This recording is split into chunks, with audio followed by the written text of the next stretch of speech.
Bonjour Laurent, merci beaucoup d'accueillir la société Oriou durant ce Merci. magnifique festival Bonjour, c'est mon plaisir.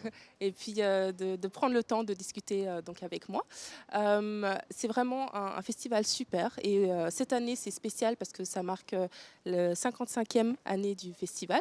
Est-ce qu'il y a un moment pour vous justement qui a marqué cette année pour l'anniversaire du festival et un moment phare durant le festival jusqu'à présent? Ok. Il est très difficile pour moi de répondre à cette question car à ce jour, bon, le festival n'est pas encore terminé, mais il y a Mm. eu plusieurs moments qui pour moi ont été forts. Bon, tout d'abord, donc l'ouverture du festival de télévision par la princesse Charlène.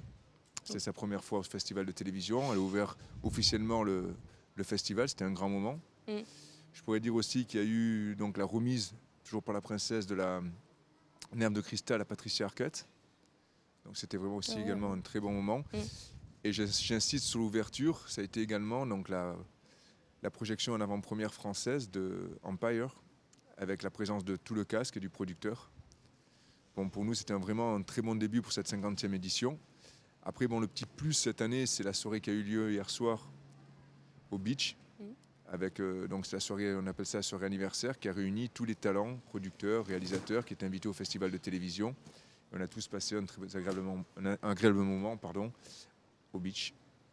Oui, en effet, cette soirée était elle était vraiment super, avec un beau monde. Retournons un peu sur l'historique du festival. Comment ça a commencé? Pourquoi un festival de télévision et pourquoi à Monaco? Écoutez, le festival de télévision de Monte-Carlo a été créé en 1961 par le prince Régnier III. Donc bien entendu, à cette époque-là, il n'avait pas le même objectif qu'aujourd'hui, Mm. puisque bon, la télévision n'avait pas la même place qu'elle a aujourd'hui. En revanche, ce que je peux dire, c'est que bien entendu, donc, le prince Régnier a été une fois de plus visionnaire. Quand on voit ce qu'est devenu aujourd'hui la télévision, on peut dire que c'était une excellente idée. En effet, donc en 55 ans, le festival de télévision de Monte-Carlo a traversé donc plus de 5 décennies. Donc on est passé de la télé à noir et blanc, et je me souviens encore, il fallait se lever pour changer les chaînes. Après, on a connu un petit, on n'a pas connu la couleur. Puis on a connu plusieurs chaînes, donc les chaînes se sont multipliées. On est passé par la HD. On est également passé par la télévision 3D. Et aujourd'hui, il arrive les plateformes digitales avec Netflix, Hulu, Amazon. Tout ça on peut dire qu'avec cette transformation de l'industrie de la télévision, on va être amené sûrement, on est déjà amené d'ailleurs à regarder la télé autrement. Oui, c'est tout à fait le cas. Et justement, avec cette évolution assez rapide de la télévision, le mélange des médias, des nouvelles plateformes, Internet, comment vous voyez par exemple le festival dans 10 ans? Est-ce que ça serait la même chose ou presque, ou est-ce que ça serait vraiment un gros changement Alors, en fait, qui va évoluer avec l'évolution ouais, de ouais, la j'ai télévision, compris, j'ai compris. j'imagine. Non, c'est vrai que me projeter dans 10 ans, pour moi, ça fait un peu loin. Hein, parce que je ne sais pas si je 5 ans. serai. Voilà, 5 ans, oui. 5 ans, ça sera les 60 ans. Je peux dire que, voilà, là où il est 60 ans, c'est un peu plus réaliste pour moi. Mhm. La télévision évolue vite. Hein, je vous l'ai dit, Mm. là, en 5 ans, on est passé de l'HD à la 3D et aujourd'hui aux plateformes digitales. Donc si en 5 ans, on subit encore 3 transformations radicales, franchement, je ne sais pas où sera la télé dans 5 ans. En revanche, ce qui est certain, c'est qu'elle évolue. C'est qu'elle évolue, qu'elle devient un des médias les plus importants. Qu'elle devient aussi puissante que le cinéma. Puisqu'on constate aujourd'hui de plus en plus qu'il y a des acteurs du cinéma qui passent à la télévision. 10 ans en arrière, ce n'était pas le cas. Il y avait même 5 ans auparavant, il y avait une véritable barrière entre la télévision et le cinéma. Mm. Et les acteurs de cinéma ne souhaitaient pas se mélanger à la télévision. Désormais, ce n'est plus le cas. Vous avez des acteurs comme Kevin Spacey, qui est un acteur de cinéma, qui passe à la télévision. Vous avez des acteurs qui sont présents tout au long du festival de télévision de Monte-Carlo, qui sont des acteurs de cinéma qui aujourd'hui font de la télévision. Donc tout ça, ce n'est pas anodin. Mm. Cela démontre clairement qu'aujourd'hui, la télévision est en train de se développer, qu'elle devient de plus en plus importante. L'arrivée, je pense, justement, de ces plateformes digitales, est un plus, puisqu'elle va permettre de regarder la télévision autrement, de multiplier les offres. Donc je pense que dans ce sens-là, le gagnant va toujours être le consommateur. Mm. Car il va y avoir de plus en plus donc, de bouquets, de plus en plus de diffusion, de plus en plus de bibliothèques. Et tout ça va apporter sûrement une qualité supplémentaire, puisque le consommateur va chercher à aller à la meilleure qualité au moindre prix. Ouais. Donc plus c'est la concurrence. Donc les chaînes de télévision vont devoir aussi se mettre à commencer à réfléchir, à mettre en place, comme l'a fait déjà deux chaînes que je ne vais pas citer, hein, mais déjà des chaînes se sont mis à faire des plateformes digitales, donc c'est obligatoire, ça va commencer à se développer de plus en plus. Et je pense que je suis même convaincu, le gagnant dans cette histoire, ça va être le consommateur. C'est une obligation. Mais c'est vrai qu'aujourd'hui, donc si vous me dites dans 5 ans, tout est réuni aujourd'hui pour que la télévision, donc le festival de télévision, se continue à se développer. Oui. Outre le fait que des acteurs du cinéma passent à la télévision, on constate avec satisfaction que des budgets de plus en plus importants sont investis dans la production et la réalisation de séries. Puisque nous pouvons aujourd'hui assister, chaque année, il y a des lancements d'ailleurs qui s'effectuent au festival de télévision, des lancements de séries qui sont d'un niveau, je pourrais dire, en termes de réalisation proche du cinéma. Ça veut dire que les budgets sont importants, les budgets qui sont investis sont importants. On a un acteur a la possibilité, quand il est dans une série, d'être, je pense, regardé par beaucoup plus de monde que s'il fait un film de cinéma. Les cachets, je pense qu'ils peuvent être aussi importants, si ce n'est plus.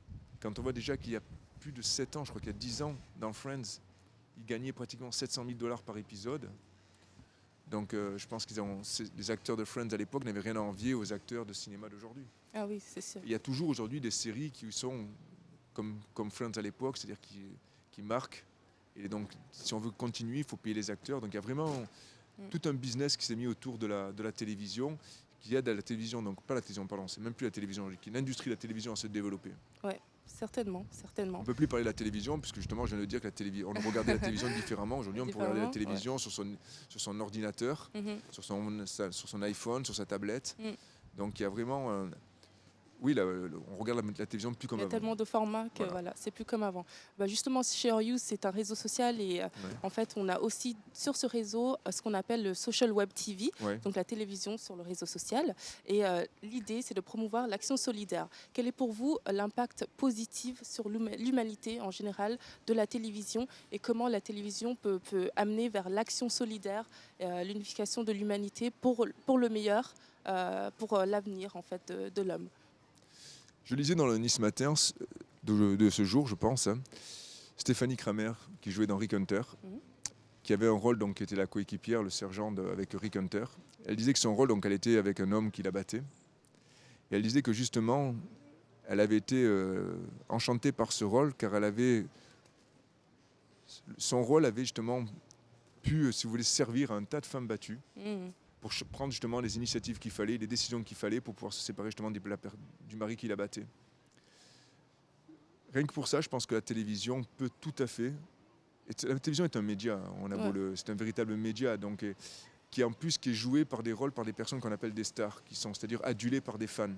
Donc quand vous regardez une série, que dans cette série, vous avez une star, qu'elle soit un acteur ou une actrice, et qui réalise, je pourrais dire, des prouesses ou un acte héroïque, ça va sûrement entraîner quelque chose. C'est une inspiration. C'est une inspiration, voilà, obligatoirement. Et là, justement, voilà, le rôle de Didi McCall dans Rick Hunter a inspiré un tas de femmes battues. Et elle a cité ce matin je l'ai lu dans le Nice Matin. Voilà, je réponds à votre question par cet exemple-là. C'est un exemple parfait, l'inspiration qu'il y a derrière la télé. Justement, en parlant d'inspiration, nous avons donc 3 mots-clés qu'on utilise chez Oriou. Et c'est le fait de rêver, inspirer et d'agir. Qu'est-ce que cela signifie pour vous? Moi, rêver, j'ai arrêté de rêver parce que je suis quelqu'un qui ne croit qu'on n'a que ce que l'on mérite. C'est-à-dire que rien ne vous tombe du ciel. Si on veut avoir quelque chose, il faut se battre. Par contre, le rêve est beau, c'est certain. Le rêve peut inspirer beaucoup de choses. Après, ce qu'il faut, c'est se mettre en action pour pouvoir réaliser justement ses rêves. Voilà, donc c'est vrai que je pourrais dire, même si je ne crois pas au rêve, parce que je le dis, on n'a que ce que l'on mérite.